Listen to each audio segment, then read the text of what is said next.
Hello. This is how we begin. Hello, everyone. Welcome to Hi. UX Salon. Stop sharing. We're going to let some people in a little bit before we start. Let people piling in. Avi, how are you doing today? Oh, I'm excited. Are you? Well, you look excited. Over 1,000 people signed up for this. So there's a lot of viewing eyes right now.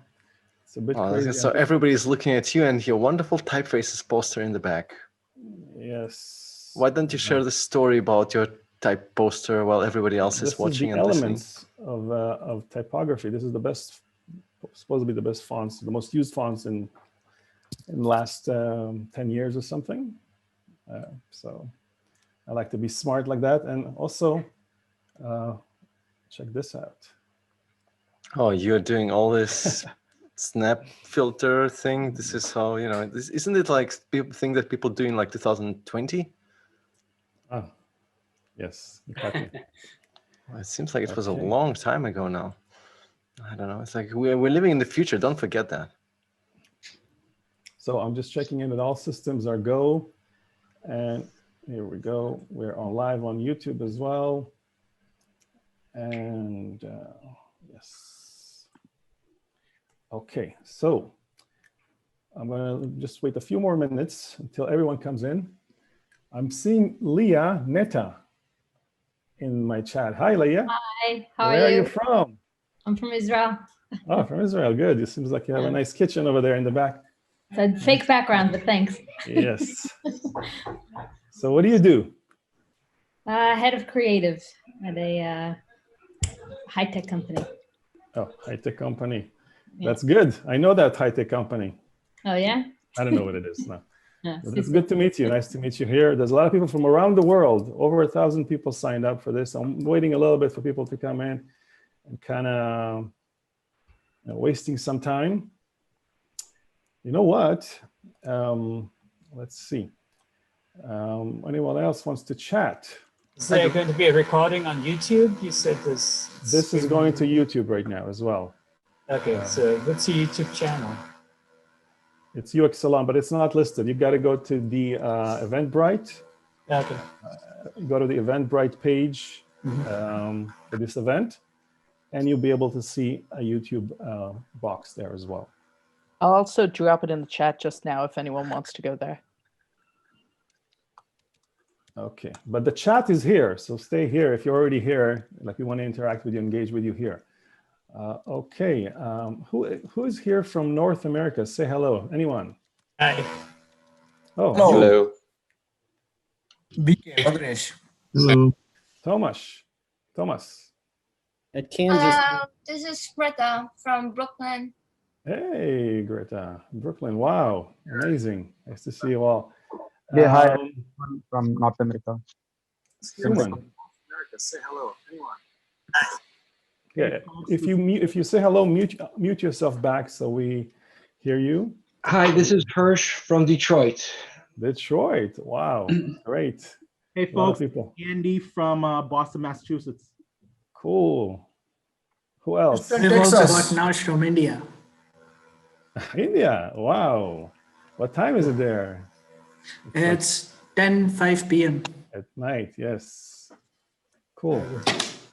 Hey, this is Colin from the Philadelphia area in the USA. Okay. Nice to meet you, Colin. Nice to see you, Colin. Here's Rahul from Toronto. Hey, Toronto. Cool. I know Toronto well. This is Houston, Texas. Houston. Nice to see you. Okay, we'll get back to you. We'll meet more people in soon. I'll start my presentation. There's already 500 people here. So let's start this thing. Where are we? Okay. So share screen.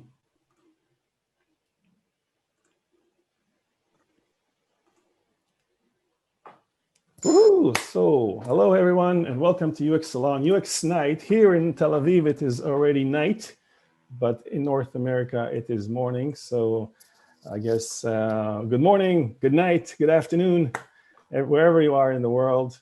Nice to all see you here. Okay, so soon we're going to meet with John.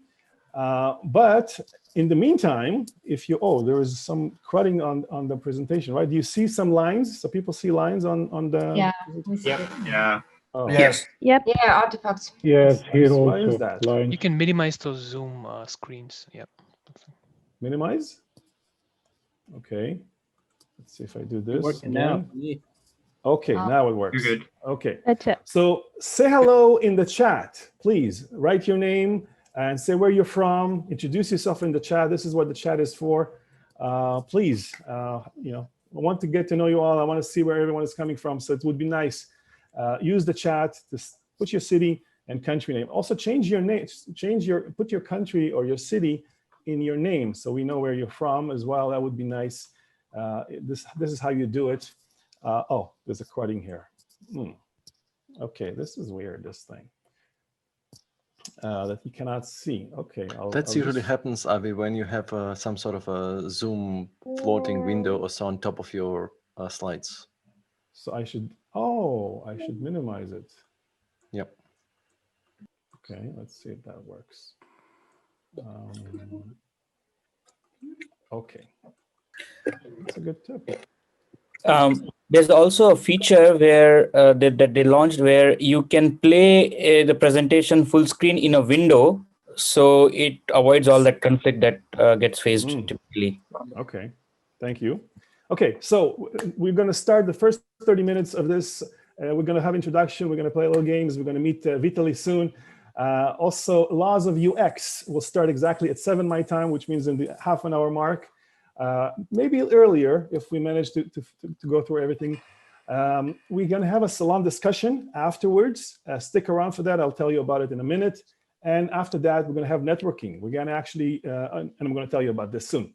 So right now, I'd like to do something I've seen somewhere else. Since we're here to celebrate UX, if I can ask all of you that are on camera to help me out and to do this thing, to do UX. And that's going to be cool to see everyone, all the wall of people doing this. So let's do this together. UX. UX. Yes. Okay. This is very cool. Okay. So before we begin, I want to talk to you a little bit about this idea of like going online versus offline. Before this age of online meetings and Corona and all that stuff, we used to meet offline. We went out of the house. We took, we dressed nicely. We went out and we parked our car. We went in and we sat and we watched the presentation politely. And then at the end of the presentation, there was a question and answers. And this is how we kind of engaged and learned with each other. And of course, there was a networking session, and we're going to talk about it in a minute. But I find that creating these online events, it's something else happening and it's actually even more exciting because during the talk, I noticed people are actually talking and interacting and chatting. And this creates the magic of this live event where we can all interact and talk to each other and engage. If someone has a question, please answer. And if you have a comment, please put it in the chat. So I think this is a great, but also when we are online, there's a lot of distractions. There's a lot of, the phone is beside us and there's people around us. So when we go out to an event, there's no distraction. So what I would ask you, if you're here, turn off your phones, close the door behind you, focus on this because it's a rare moment where we can actually share and learn and be together. So do that. Now, so use the chat throughout the presentation. At the end, we're going to come back and we're going to have a salon discussion. We're going to involve some of you guys on camera asking questions. Also, there's a new feature on Zoom that you can raise your hand. Well, that was not a new feature, but you can add some markings on if you like something, put a heart on it. If you give it a thumbs up and so forth. And if you have a question at the end of the salon, raise your hand. This is how you do it in the reactions tab. So also, what else is happening in an online event? We have a collaborative Google Doc where you can actually write notes. Everyone is writing notes. Why not do it together? So basically, there's a link in the chat. Toby is going to paste the link in the chat. Basically, how you do it is you go in, put your name, and take your notes. That's it, and then everyone can see, because everyone is learning something else. Everyone has a different perspective on learning. Why not share this wealth of information and knowledge? It's a great idea. Also, are you looking for a job? If you are, and we want to get to know you, because there's a lot of people here, scroll down at the bottom of that page, or if you're hiring, list your wanted ads, what city it is, because it's from around the world, or put in your portfolio or LinkedIn and say, I am a senior this and that, I'm a junior this and that, and I'm looking for this, okay? And perhaps somehow we can create this magic of connecting people and finding them their next position, their next career. I am actually looking for a senior UX architect based in Israel. If you have experience in 2 years of designing complex systems, and you have experience in cyber or big data or analysis systems, please get in touch with me after. It would be great. I can connect you to a company, a really, really interesting, exciting project here in Herzliya. So that's, yeah. Question? Okay. So basically, the email for that is info@uxsalon.com, or my name is Avi Itzkovich. Is not hard to find me. Networking. Everyone looking at this photo, you remember how it was when we went into an event and all of a sudden you see these people in front of you and there's a group of people there, and you go over and you introduce yourself and you say, hey, how are you? Who are you? What are you doing here? What's your name? And this is how we created the networks and got advanced. But this is so missing from these online events. So what we're going to do at the end, after everything is said and done, after the salon talk, after the presentation, if anyone wants to stay, what I'm going to do is I'm going to divide us into small groups like you would have in a real event. It will be random. And perhaps for 10, 15 minutes, we can go in and kind of introduce ourselves. Or if there's enough people, we can just stay here in one big room and kind of talk. I'd love to do that. I've done that in the past. It's always interesting to meet people from around the world and kind of network. And connections are made like this. So we're going to do that at the end of the presentation and talk. And here, this is the head of Vitaly Friedman. Anyone knows Vitaly Friedman? Vitaly, are you here?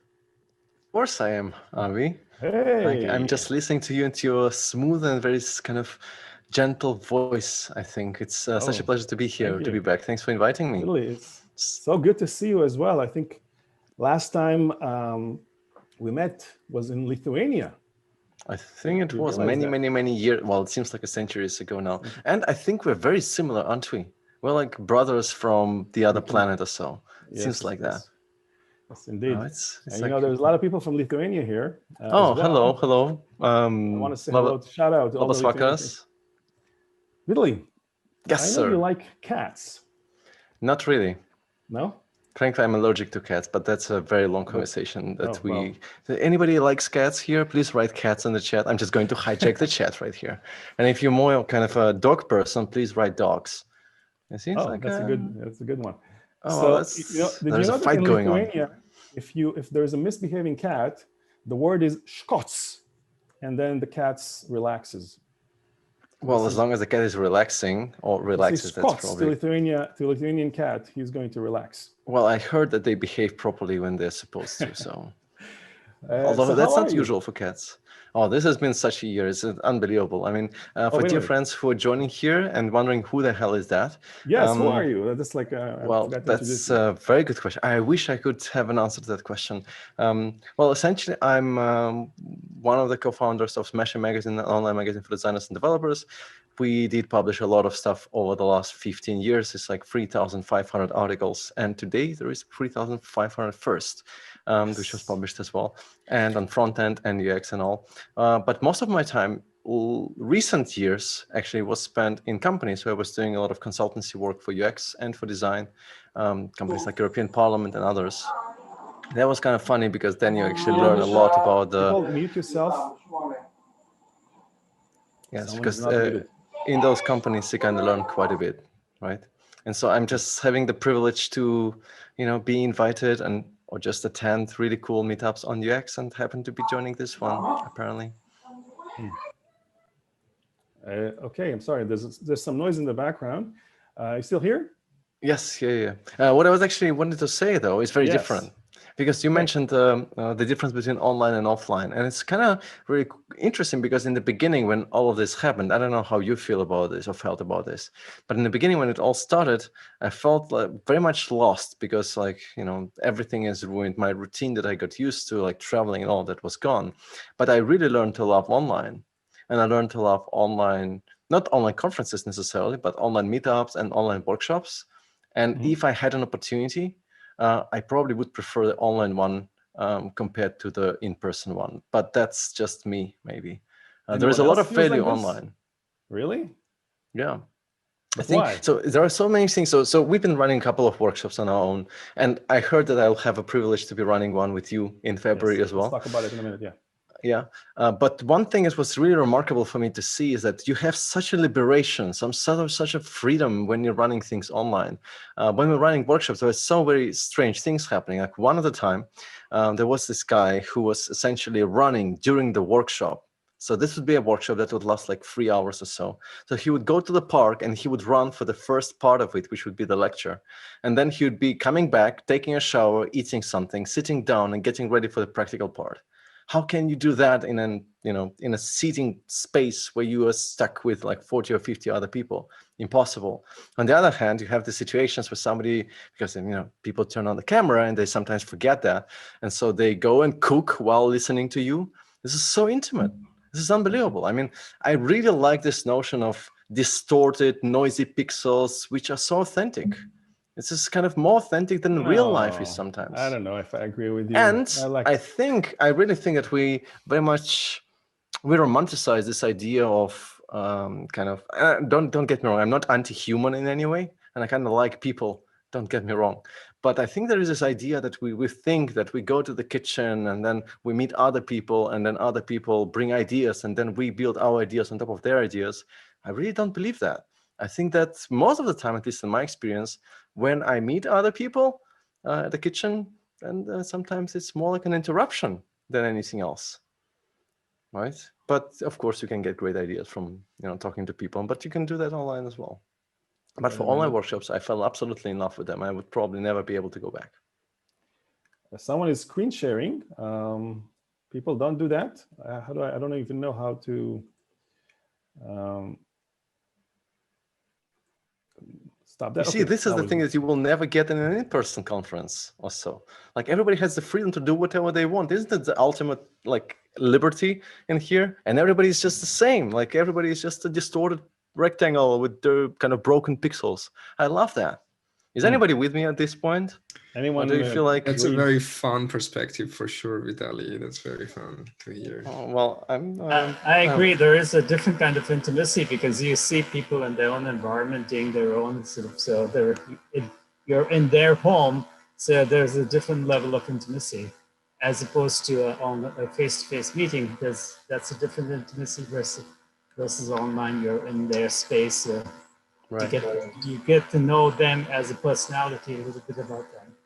I totally agree with you, Colin. And I think like the truth is somewhere in between, I'm sure. But for me personally, I mean, the situation that brought us to online world where meetings like this are becoming normal, I mean, whether we want it or not, and they probably will stay normal over time as this thing fades away, right?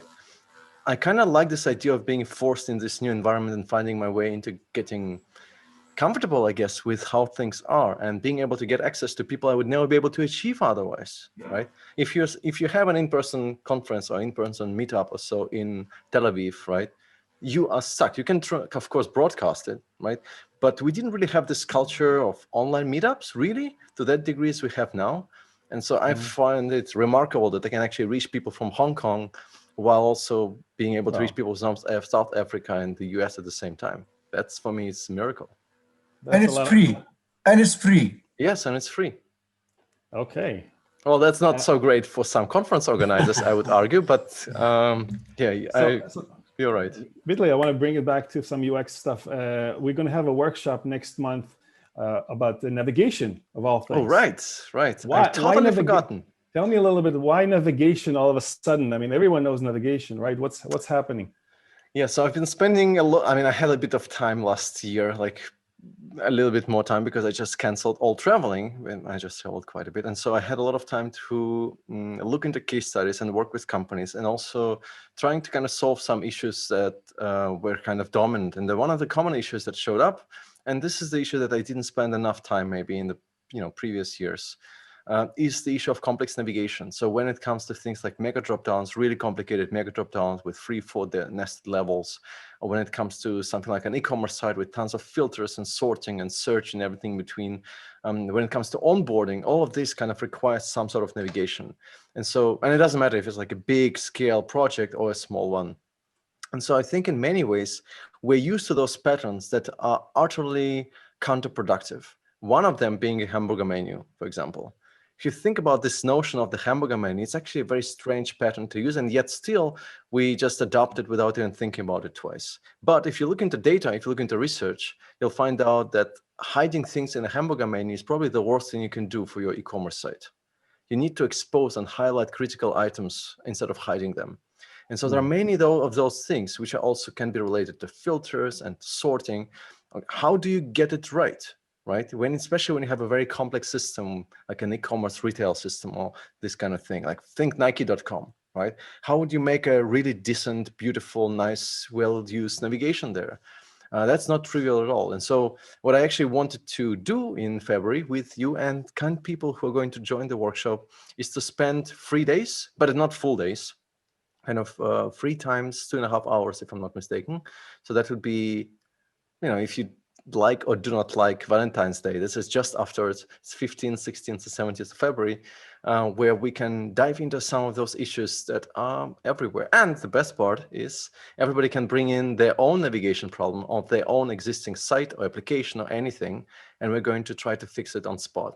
And we are going to do it in a really lovely online workshop environment in Miro. I don't know if anybody's familiar with Miro, like a collaborative space where we'll all be designing together live.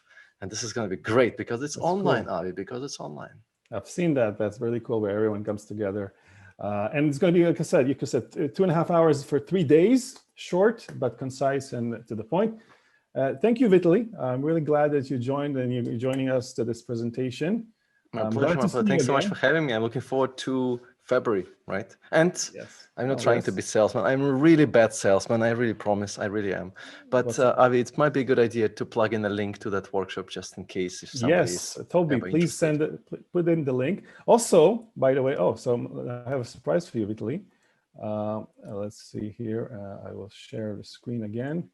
Toby is the best, by the way. Just Toby, place that link there for the thing. Okay, so we have this, and that's me. So we have a special discount. If you write "I love UX 20" for the next 48 hours, you can get that discount on the website. So anyone here joining us on Zoom, if you put in "I love UX 20", you get for the next 48 hours. So that's that. Also, people, it should have been. Oh, sorry to hijack you. Yes, it should have been the salon like I love 21. That would have been nice. 21% discount. That I would love that. Maybe that will be a hidden one. We'll think about it for next time. Yeah, but thanks for having me. Thanks for inviting me. You're welcome, and see you soon. I'm staying. No worries. Oh, okay, cool. So anyone following UX Salon on Instagram, please do that. Please pull out your phone and look for UX Salon. Will I get a follow back? It's turned off. The phone is turned off. Please do that. Because you get updates on upcoming events. Sometimes I share free tickets to events that are, we do raffles. You get UX inspiration.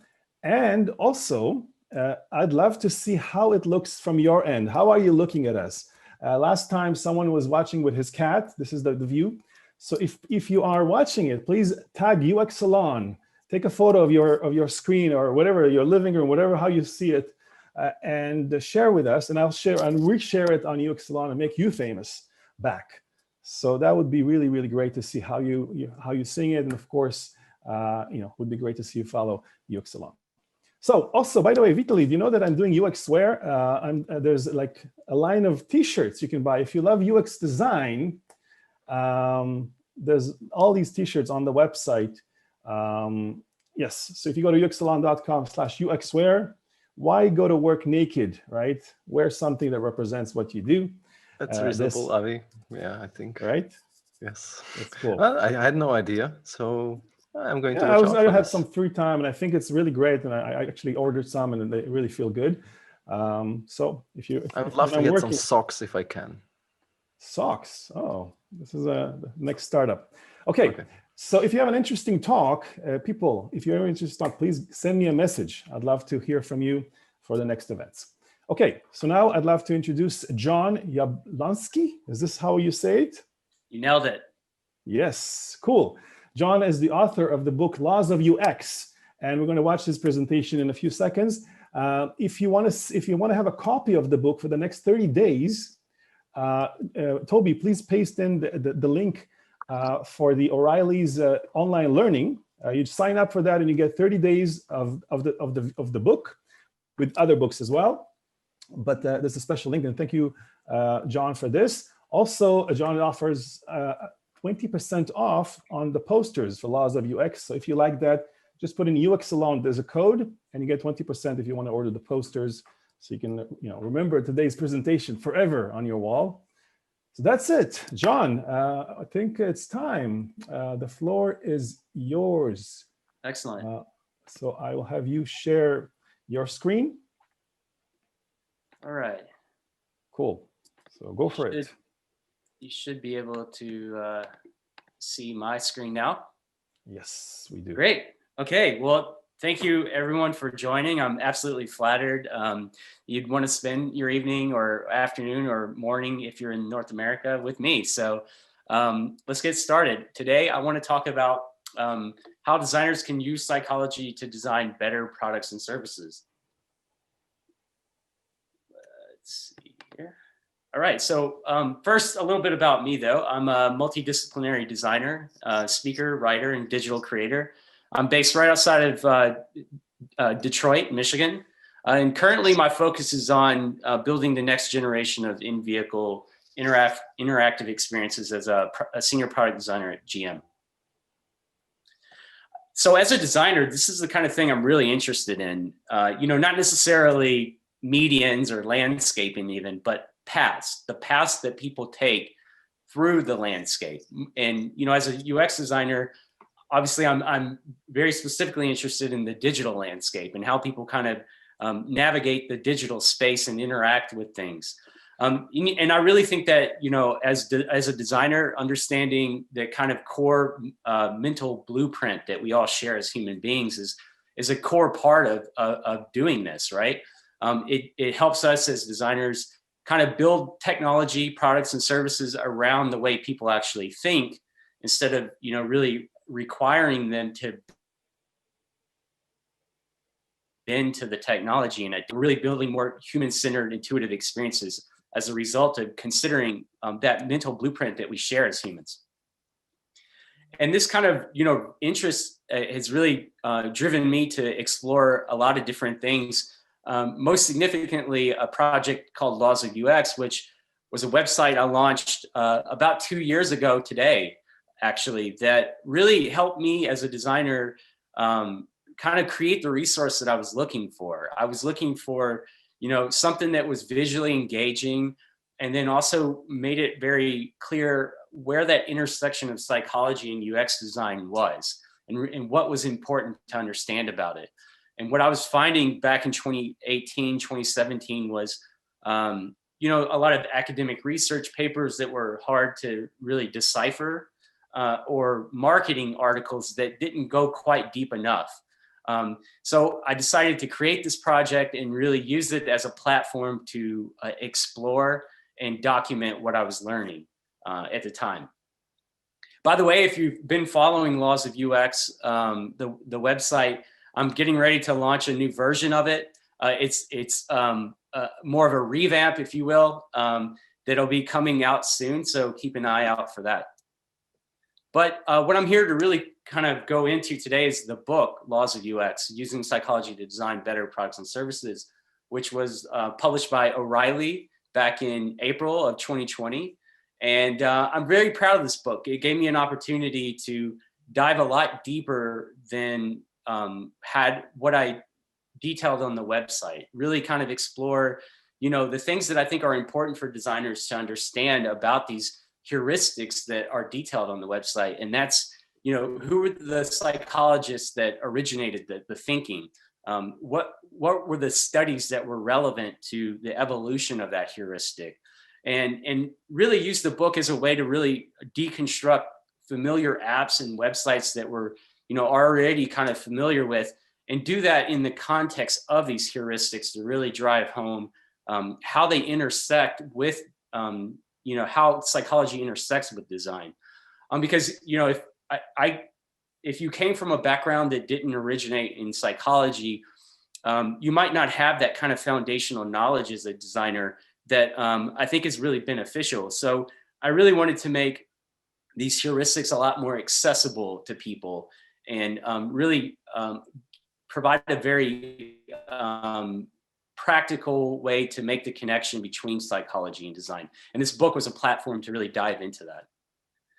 This is a quick overview of the chapters. I don't talk about everything in the book that's from the website. I hone in on some of the heuristics I think are the most relevant. You know, in my career as a designer, there are definitely things that occur or surface up more often than not. And this book was really to hone in and go into detail on those specific ones that constitute 80% of the work that we do as designers. So I honed in on those. And then of course, you know, you can't talk about the intersection of psychology and design and not really talk about the ethical implications of using psychology in design. So I spent a chapter really diving into that, as well as kind of a practical framework for applying these principles, you know, really how to operationalize them within your design practice or your team, if you will. So in this talk, we're not going to have an opportunity to go through all of these, but I want to kind of hone in on some of my absolute favorites from here. And, you know, starting with Jacob's Law, and then we'll end with kind of taking a look at some of the ethical implications of these principles, and then finally how to operationalize those and use those in your design work. So starting off with Jacob's Law, which states that users spend most of their time on other sites. This means that users prefer your site to work the same as all the other sites they know. And this was coined by Jacob Nielsen in 2000. And Jacob was really referring to websites at the time, right? But I think it's easy to kind of expand on this idea and see how it applies to really any digital experience. And that's because the underlying psychology concept related to Jacob's Law is a mental model, which is basically what we think we know about a system, especially about how it works. It's how we use the knowledge we already have from past experiences when interacting with something new. So what does this mean? That means that people are going to bring baggage with them.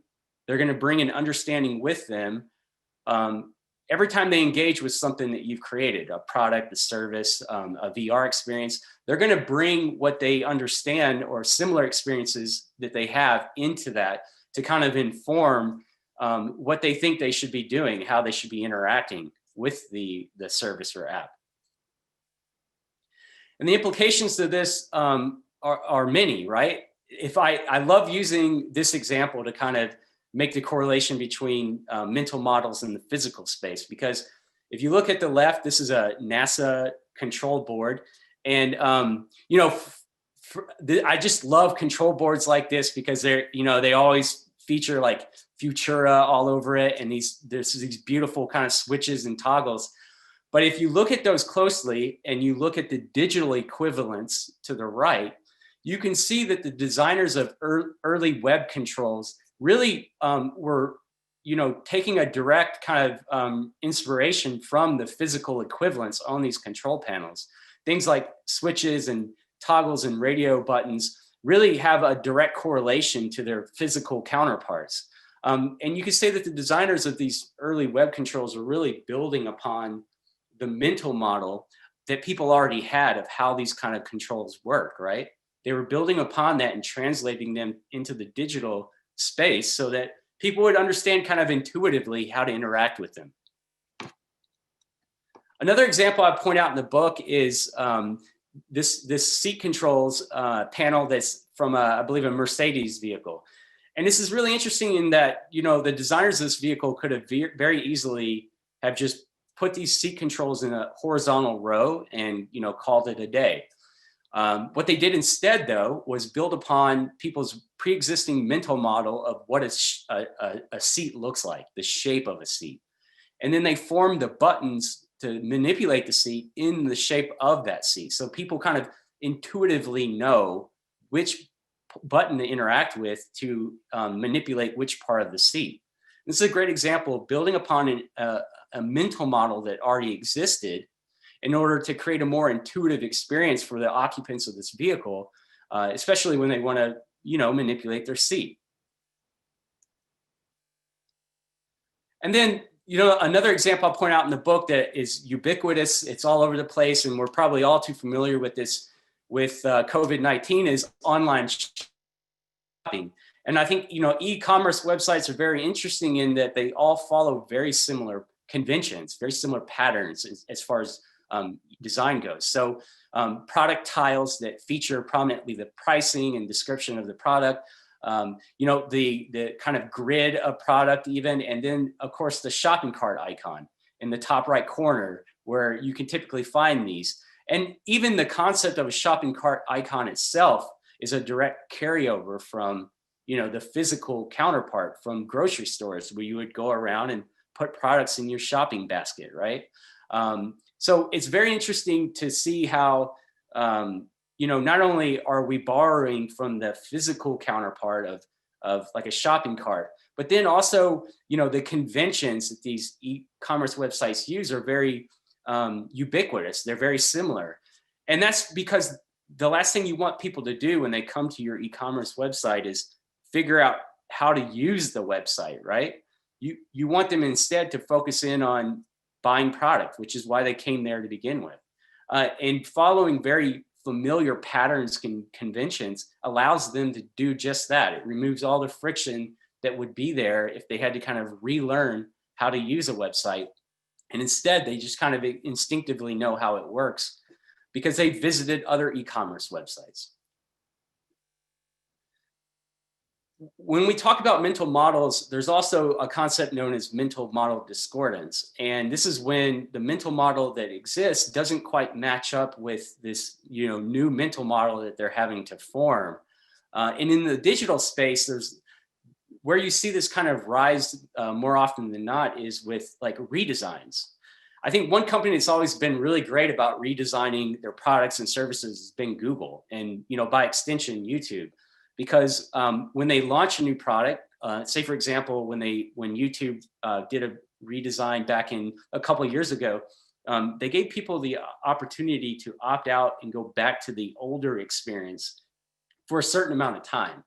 And what they did in doing this is allowed people to kind of build upon the mental model they had and become familiar with the new experience without having to be locked into that new experience, right?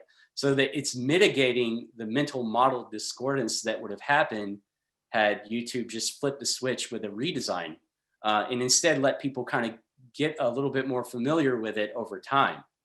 Now, there's also examples, of course, in the digital space where companies haven't done this. One that comes to mind, maybe the most notorious, is Snapchat. When they did a big redesign a couple years back and they flipped the switch and on an entirely different experience than what people were familiar with beforehand. And it really drove a lot of people away from the platform. Most of them went over to Instagram, which also had stories, and they never really returned to Snapchat. And that's a big reason why you don't hear about Snapchat a lot anymore these days. Now, in the book, I like to tie design exercises or artifacts directly to these heuristics. And the one that I think really closely aligns with Jacob's law is personas. The frame of reference that user personas help to define is incredibly valuable for teams because it helps us move away from this like self-referential thinking and focus more on the needs and goals of the user, which is actually more useful when prioritizing new features.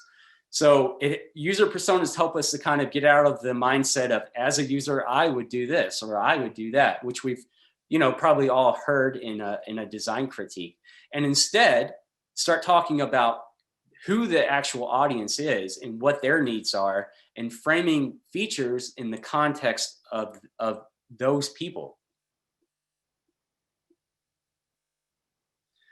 So the next one I want to talk about is peak end rule, another one of my favorites, which states that people judge an experience largely based on how they felt at its peak and at its end, rather than the total sum or average of every moment of the experience. So the peak end rule is actually a cognitive bias, which is cognitive biases are systemic errors of thinking, of rationale or judgment that influence our perception of the world and our decision-making ability. You could think of cognitive bias like shortcuts. They're mental shortcuts that increase our efficiency by enabling us to make quick decisions without the need to really thoroughly analyze each and every situation.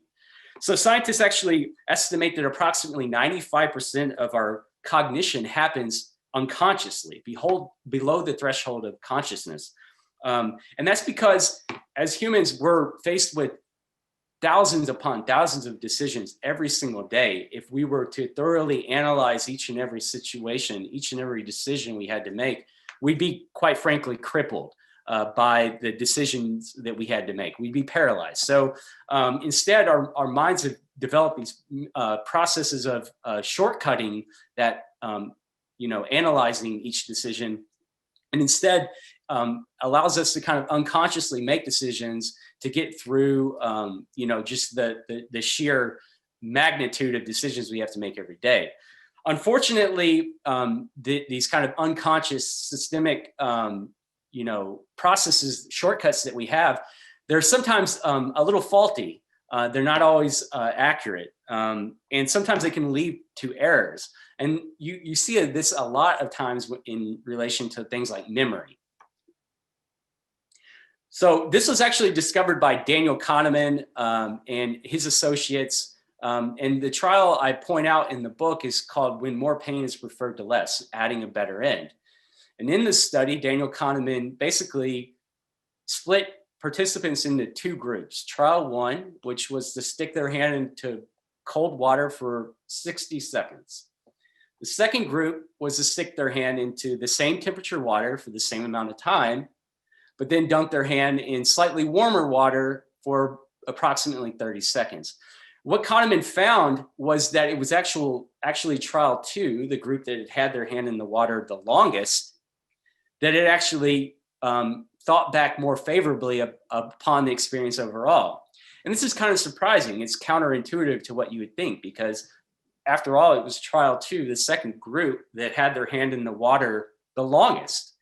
But what Kahneman found out through subsequent studies was that people were really kind of looking at these key parts of the experience, the emotional peaks, whether that's a positive or negative peak, and then the end, instead of looking at all the kind of, adding up all the experience as a whole. They were using these key moments to really define how they felt about it, how likely they were to refer it to someone else, how likely they were to repeat that, whatever that experience was. And so you can already start to kind of see where the implications in it from a design perspective are pretty substantial, because people are going to look at and remember those peaks, whether it's an emotional peak, positive or negative, and then the end to really inform how they felt about the experience overall. Now, if you think about this in the context of the digital space, there's lots of great examples. Some of my favorite I point out in the book, starting with this one. So if you've ever created a newsletter, you know that it can be kind of a stressful experience, because there's no takebacks with email, right? You can't take back spelling errors or inaccurate information. So you spend a lot of time sweating the details, right? You're going through each and everything and making sure everything looks good before you hit the send button. And MailChimp knows this. They realize this. They've identified that this is an emotional peak of the experience of creating a newsletter. And so what they do is they introduce a little bit of their brand, right? So here you have a picture of Freddie the chimp, their mascot, and his hand's hovering over a big red button right before you're getting ready to hit the send to blast your email newsletter out to your audience. And the longer you wait, the more nervous Freddie gets, and you can actually start to see sweat animate down his hand. So this is a really cool, engaging way for MailChimp to start to kind of introduce a little bit of their brand humor in a part of the experience that is a key part of the overall experience, right? It's an emotional peak for the users of the service. And then, of course, once you've hit the send button and you've sent out your newsletter, you're at the end of the experience. And MailChimp, they celebrate with you. Freddie gives you a high five. In fact, they even introduced a little bit of an Easter egg here. So when you click Freddie's hand, he'll continue to give you a high five until his hand gets so red that he stops high-fiving.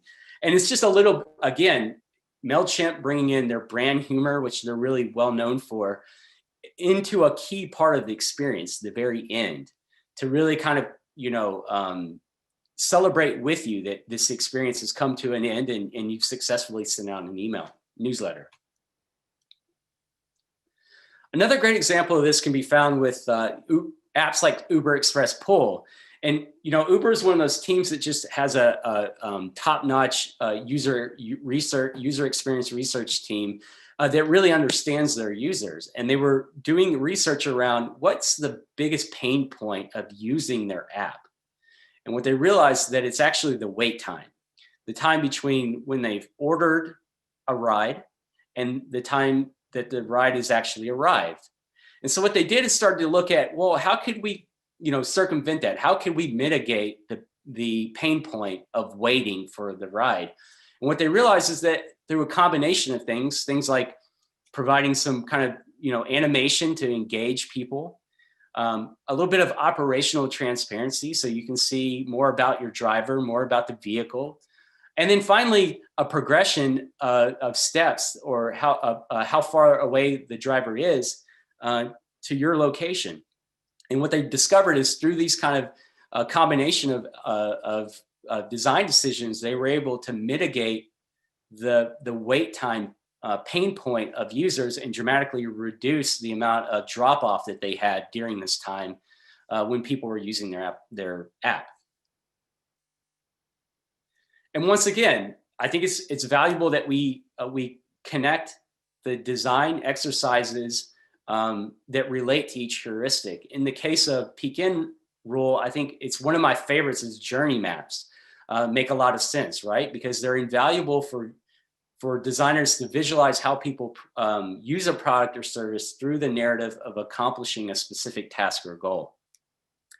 This is great because I love journey maps because you can literally see in a linear timeline what people are doing, broken out by phases, and then start to identify, qualitative information from them at those very specific phases or points in the experience, and then start to map on top of that potential opportunities, pain points, metrics. You can start to, map on all these kind of tertiary points of information. But my favorite part is that you can literally see the emotional peaks and valleys of the experience overall.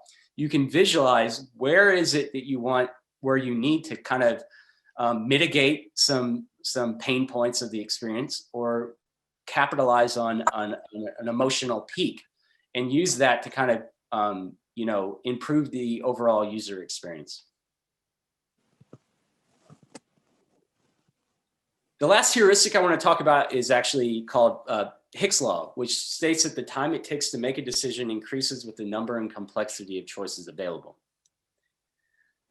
Hicks law is very related to a concept in psychology known as cognitive load, which is very important. It generally refers to the amount of working memory resources. And specifically within interaction design, it refers to the amount of mental resources needed to understand and interact with an interface.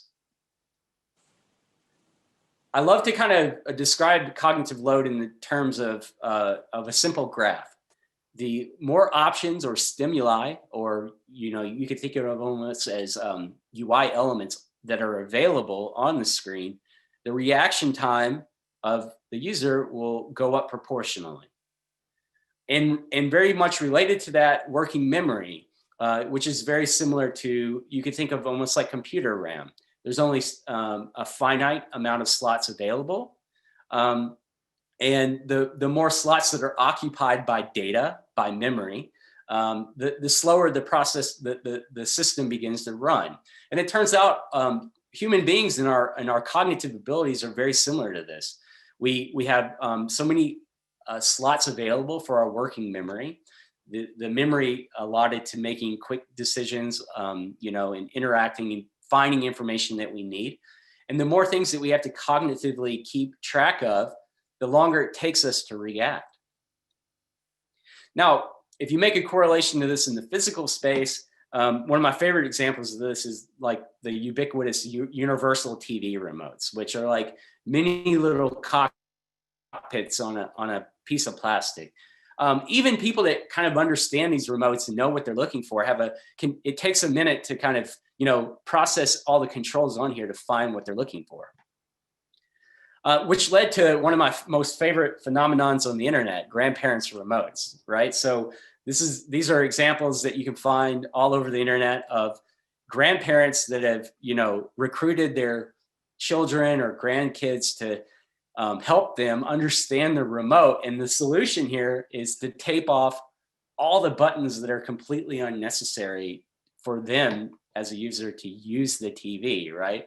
And this has resulted in some pretty hilarious ad hoc design work where, even the controls are kind of, noted on the actual paper that's taping off all the unnecessary design elements or buttons.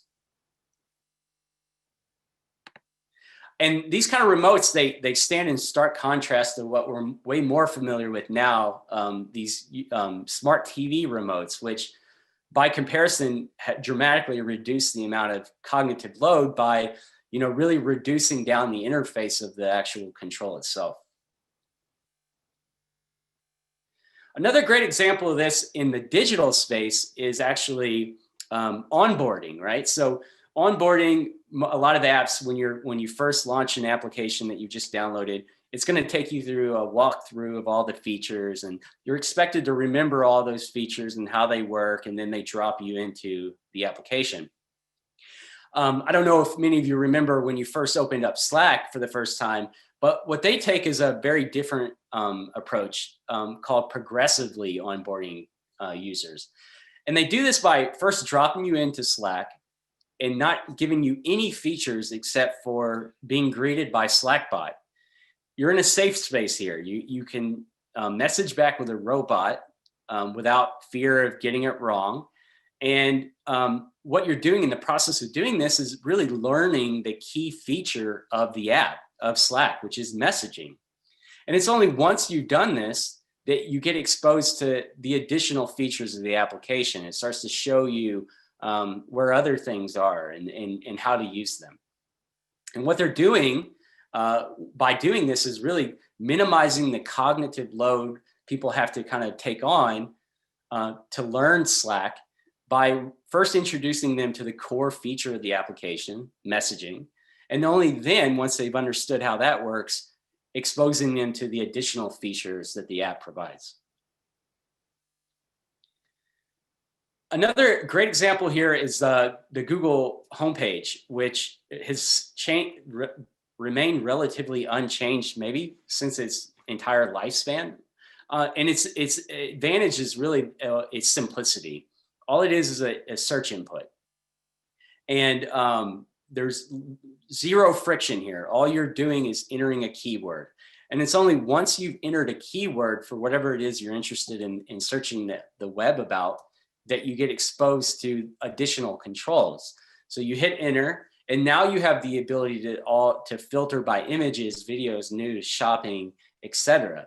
And only then do you get exposed to different kind of results and things like this. So what Google is doing through this process is really removing the friction of getting you to put in a keyword and avoiding the cognitive load that you would have to take on if this was the interface that you were presented with when you first landed.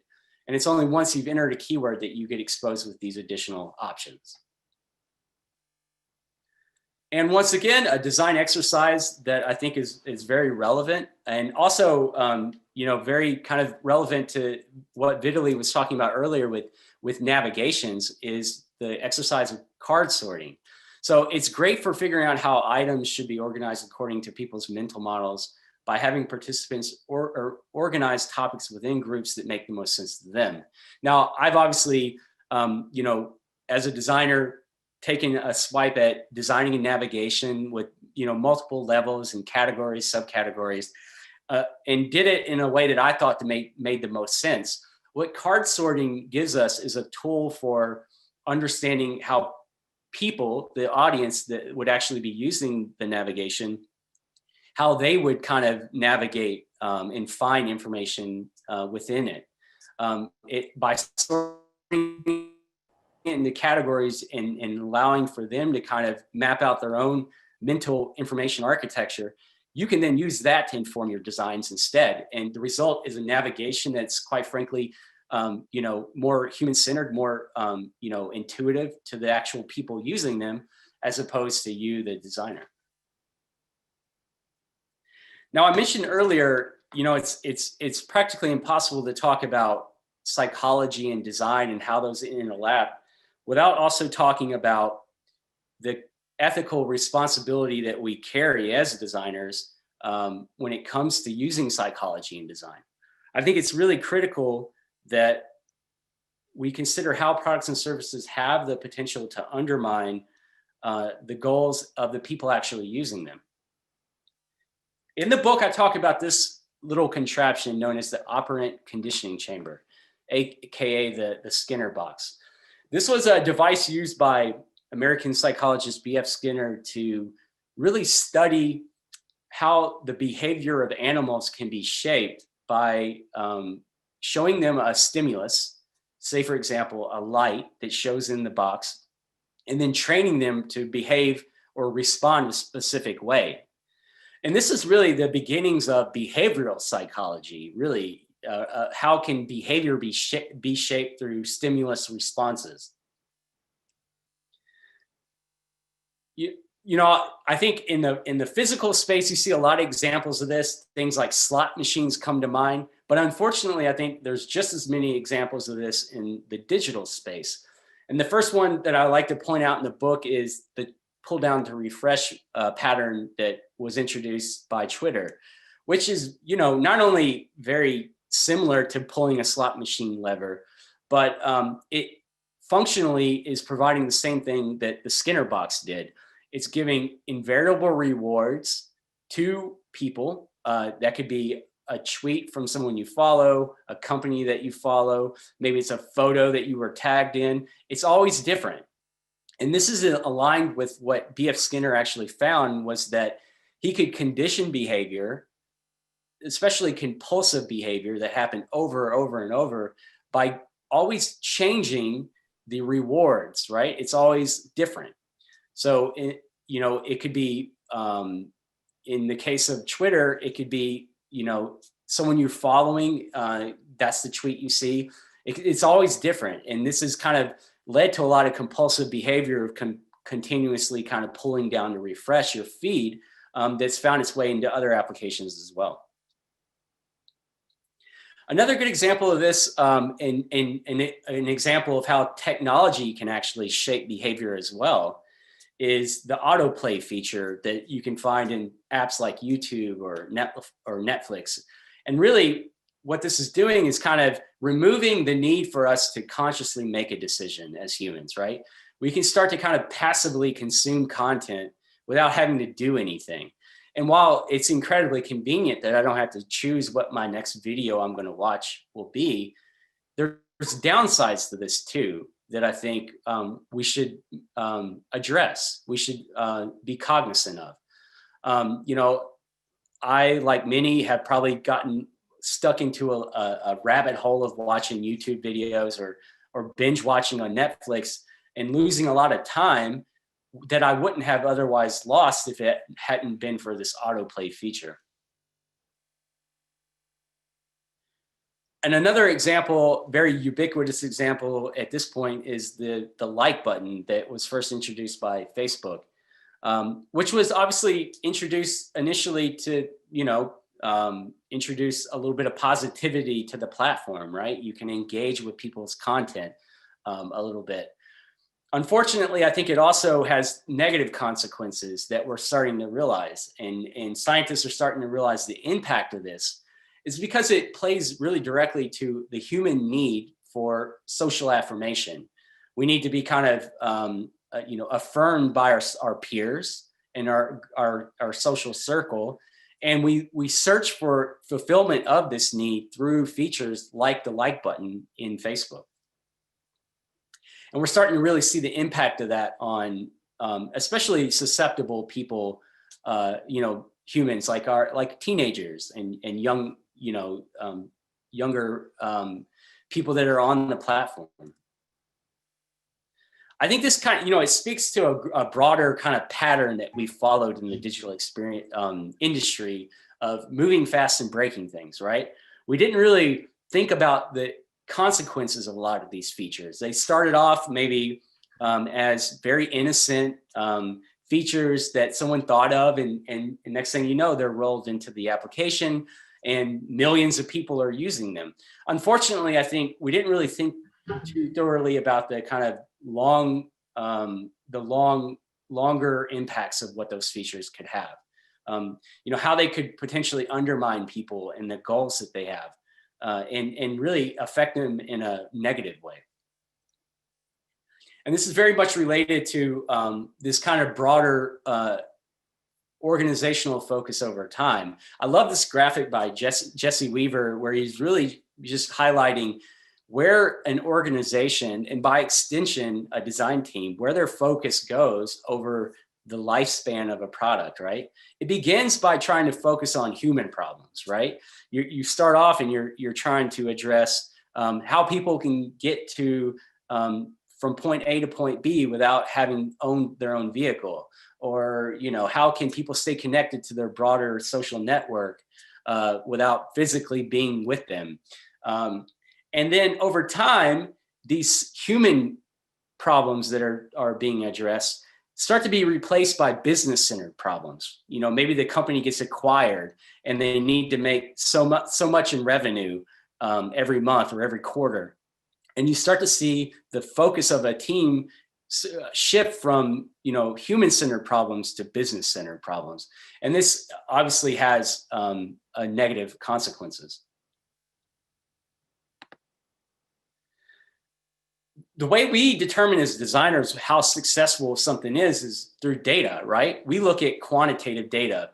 It tells us how long people are spending on an app, how long they're, engaging with content, how long, how are they progressing through an application in terms of, the information, and what pages are they spending the most time on. But what it doesn't really tell us is why people are behaving a specific way and how the product is impacting their lives, right? It's not telling us those why questions. That data doesn't tell us why someone, spent hours upon hours going through their feed, and how that's negatively impacting their life or their goals. It doesn't tell you, the negative consequences of the social affirmation they're seeking every time they post a photo on their Facebook feed. And I think this is unfortunate because really it's these kind of longer term impacts that we need to be thinking about as designers. If you're interested in this kind of thing, I have a whole nother project devoted to exploring guidance around designing ethically humane products that really focus on user well-being. It's called Humane by Design, and I really it was a really great project to use to kind of explore maybe some alternatives that provide a little bit more friction in experiences and really slow people down and make them a little bit more thoughtful when they're engaging with apps or services. Okay, so the last thing I want to talk about is how can we apply these principles in our design practice, right? How can designers internalize and apply psychological principles and then articulate them through, the design principles that a team has agreed upon? One of my favorite things about laws of UX in general is, seeing people print out the posters that I make available on the website, posting them up in their offices, and really just putting them front and center in their design space to promote conversation and help each other engage, almost work as visual reminders, right? So this is fantastic because I think that's absolutely one way to operationalize psychology in your design work. And that's to, showcase the artifacts that remind you of those heuristics, right? And the idea here was that when you're in a design critique, these are within reach. You can see them. They're reminders of how you can start to articulate your design decisions as a team through the heuristics. The other one I talk about in the book is, I think, maybe even more effective, and that's doing it through actual design principles. So the design principles are great because they really help designers align on what their shared values are as a team. What is it, the things that they value over the things that they don't value as much, right? And it's an agreed upon set of principles that they can align to and remind themselves of each time they have to make a decision. So one of the examples I give in the book is clarity over abundance of choice. Now, this is a very generic principle, but when you think about this, it's a clear line in the sand. As a team, we value clarity even over abundance of choice, which abundance of choice could be seen as an equally valid principle to value, to uphold. But what we're doing with this principle is saying we value clarity over that, right? And then the example I give is reinforcing that with a heuristic, in this case, Hicks' law. So we know that the time it takes to make a decision increases with the number and complexity of choices available. So now you have a principle and it's backed by a psychology heuristic. The last thing you need is actionable rules that help you kind of align with that principle and guide decisions. So the example I use in the book is, in order to achieve this, we must limit choices to no more than 3 items at a time and provide brief explanations when useful that are clear and no more than 80 characters. And now here you have a actionable, clear, and validated design principle that you can really start to use in your team to guide decision making. Now, once again, I talk about all these principles and many more in my book, Laws of UX. It's available all over the place. It's even available now in German and Portuguese, which I'm incredibly excited about. It's in Amazon, Bookshop, Barnes & Noble. And as Avi mentioned earlier, for you, please go check out the book. If you would like to go check it out on the web, you can find it on the O'Reilly Learning platform. Just use Laws UX 20 as your discount code, and you'll have access to the book for 30 days, along with everything else that O'Reilly provides. So, please feel free to go check that out. And I'd love to hear your thoughts, once you've gotten into the book. And I love feedback. So, please hit me up. I'm all over the internet. Wow. Thank you, John. Wow, this was great. Everyone clap. John, by the way, some people are reporting that that link is not valid, or that Laws of UX 20 is not working. Well, we'll figure it out and we can send an email to everyone after. Okay. That would be. So anyone has a question, please raise your hand and we'll address you. Or, oh, hello, everyone. Thanks for sharing. Thank you, John. So question from someone. or chat, or put it in the chat. Anyone? I have a question. Okay. Can you hear me? Michal, hey. Hey, hi, doing? how are you? Hi.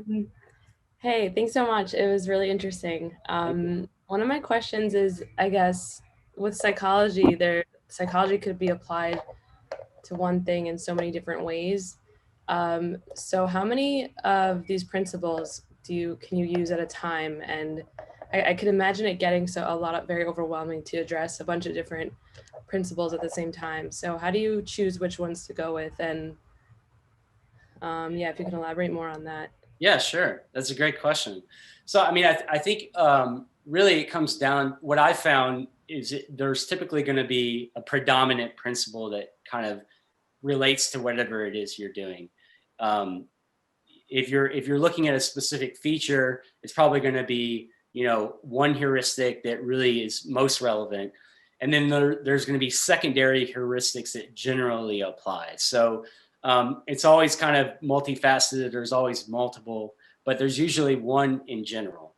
And then when you're talking about like a broader experience, like in everything, like for example, I'll use a website. Instead of talking about a specific feature on the website, you're talking about the website overall. It really comes down to like, there's going to be multiple that apply, right? From a higher level.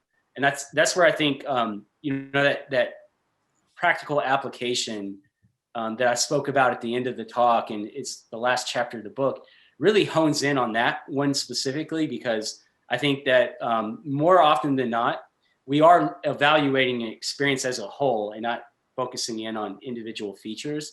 So it's important to think about these in the context of a broader framework like design principles to really help guide decisions, and then really kind of looking at which are the key heuristics that are most relevant to your specific product or service. Thanks. Okay. Yeah. Excuse me, John, I have a question. Sure. Go ahead. All right.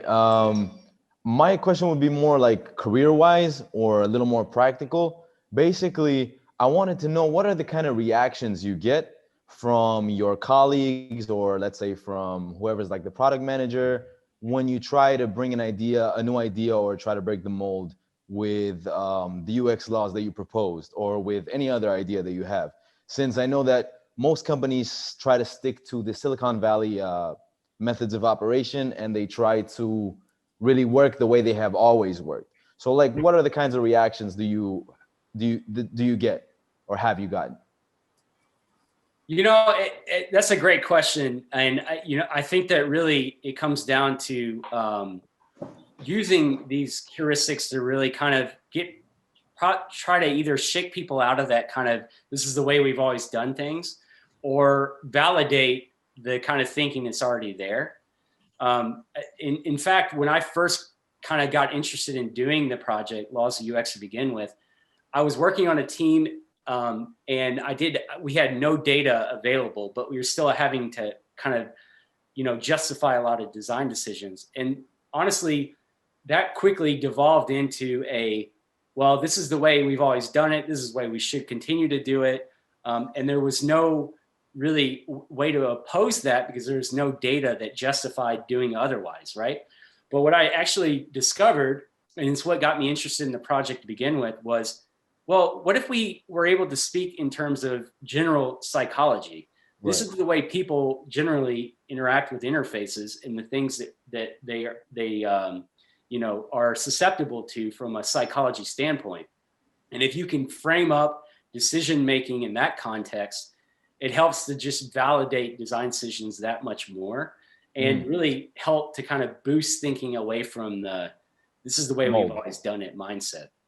So it's really, again, I think it's hard to argue with like, the psychology that we're all kind of we all demonstrate, we all kind of, are susceptible to. And if you can frame up designs in terms of that and talk about it in the context of that, I think, it makes the decision-making that much more effective. Okay, thanks. Yeah. Okay, Perth raised his hand. Hi, Perth. Yeah. Hi. This is Parth here from Berlin. Jon, first of all, thanks for the great work. I've been working in the field for almost 15 years now. And earlier, as an early evangelist of what goes in our head as designers, it was so much easy when your work came out to help others understand what we are doing in our head in terms of simplifying things. So these are the principles we are trying to juggle with. So great work. My question is for future. There's almost 500 people on the call right now. How we can help you with your next project, Human by Design? Thank you so much for even being interested in doing that. And I think, it's an important one in that it really starts to kind of address the kind of ethical responsibility that we have as designers. In terms of supporting, I would say, the website makes posters available, print them out, put them up in your space, and have those conversations with your fellow designers. I think that would be, that's what the intent behind that was, and really thinking about how you can internalize these more ethically humane principles, just like you were describing laws of UX, and that would be fantastic to see. And anyone that's doing that, I would encourage you, post them up in your space, take pictures of these posters in your space, and tell me how it's kind of impacting your team and guiding your decision making, because that's really what I was, the goal that I was after with that website. Thank you, Bert, and thank you. And David, you're up next. Great, thank you.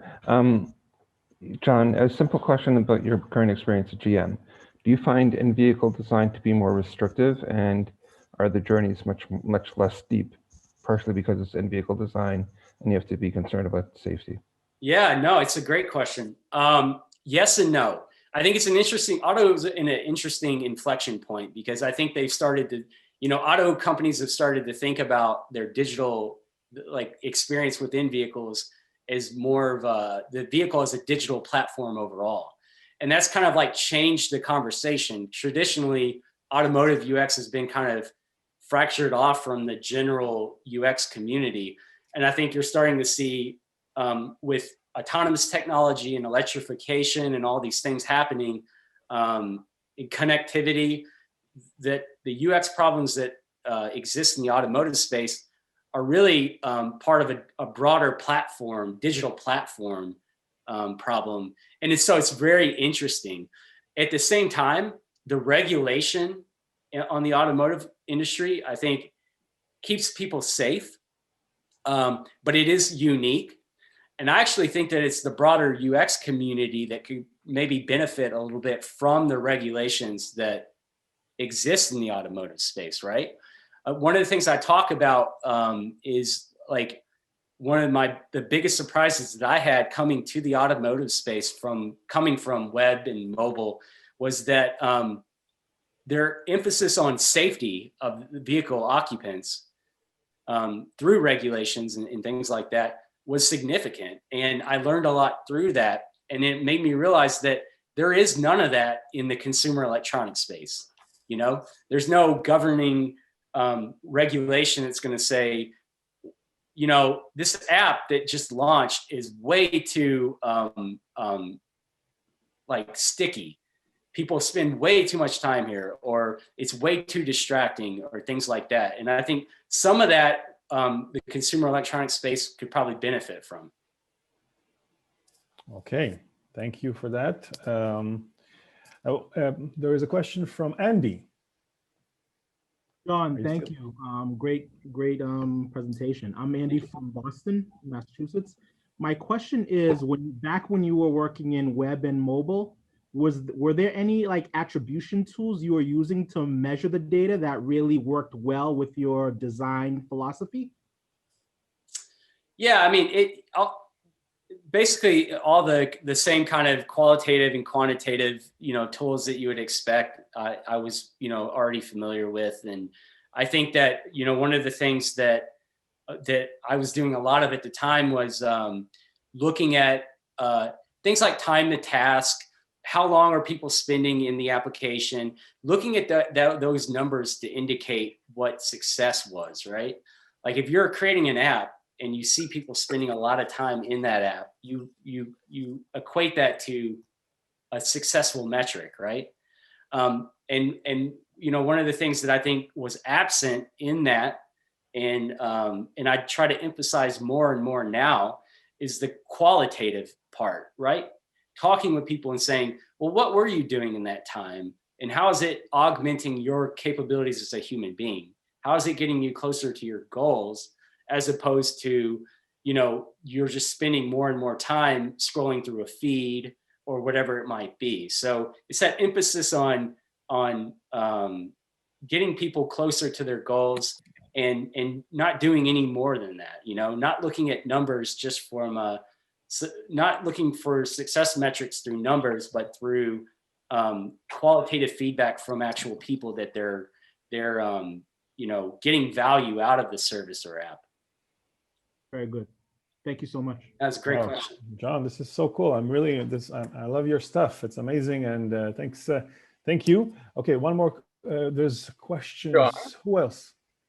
Okay, George. Yes, I sent a message to John, but also posted it to everyone.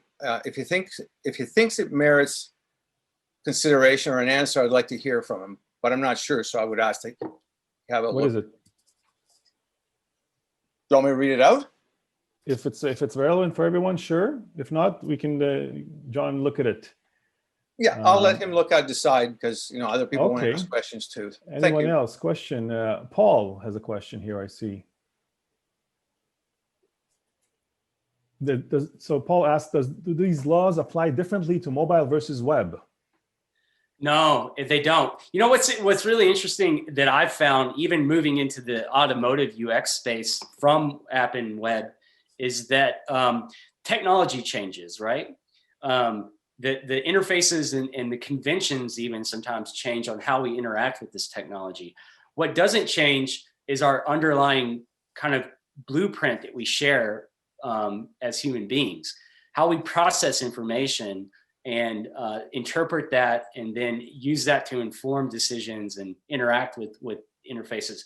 That's a blueprint that has stayed relatively unchanged for a very long time, and is very unlikely to change anytime soon. So it's these heuristics from psychology are so valuable and timeless because they're building on that.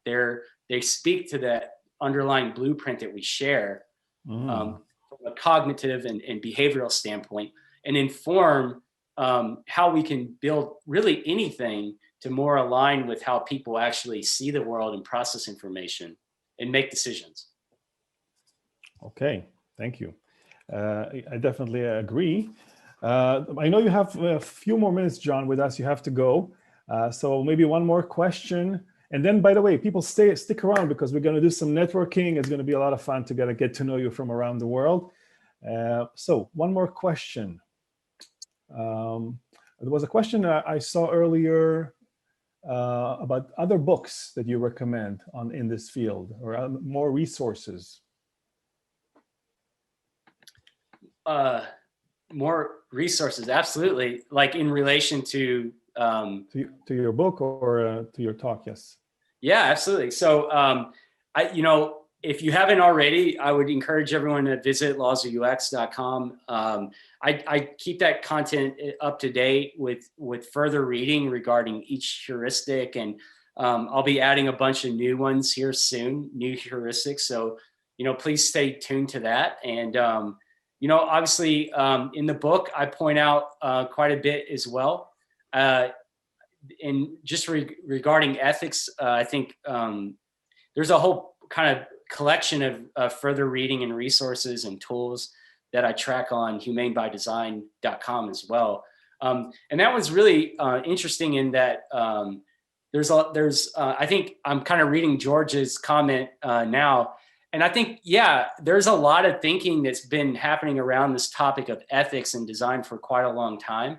And I talk about a lot of that track a lot of that in the website, Humane by Design.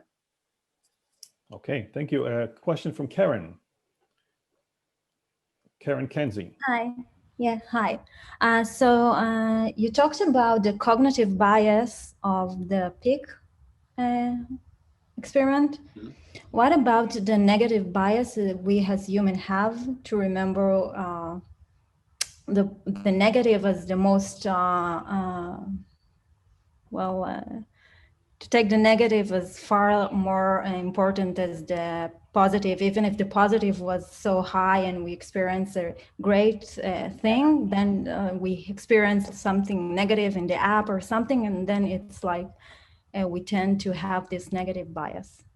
Yeah, there is a negativity bias that I'm familiar with. And I think, cognitive biases are one of those things that's very much, tangentially related to the heuristics I talk about. That if you're interested in this intersection of psychology and design, cognitive bias is like a whole, like a rabbit hole you can go down. One of my favorite books regarding this is recently came out by David Dylan Thomas called Designing for Cognitive Bias. So if you haven't had a chance, I would encourage everyone to check out that book. But I think it's definitely cognitive biases are very important. I only touch on, from a general aspect, cognitive bias, and I in on peak end rule, which we talked about a little bit earlier. But I think that it's very interesting how people have created the mental shortcuts that we created to kind of guide our decision making and judgment, how those have a negative implication. And in the digital space, unfortunately, I think you see that a lot in all kinds of aspects. And Karen, I think the example you bring up is a very valid one, where people lock in on a negative aspect that they experienced. I think knowing more about cognitive bias and having an awareness of where we're susceptible from what the downfalls of our cognitive bias are, I think would helps inform our work as a designer in terms of how to avoid that or build upon that in a positive way. Oh, okay. Thank you. I think, John, you have to go, or you can stay a little bit further. Yeah, I have to go in a few minutes, but I can stick around for maybe one more question. One more question. There was a question from Thomas. Hi. I had wondered if you had explored how color theory intermixes with these laws of UX. Yeah, I touch on, the Gestalt theory, which is very much aligned with what you're kind of describing. And, Gestalt theory, I think, is very interesting. And I definitely include a lot of some of the principles that come from that in the book.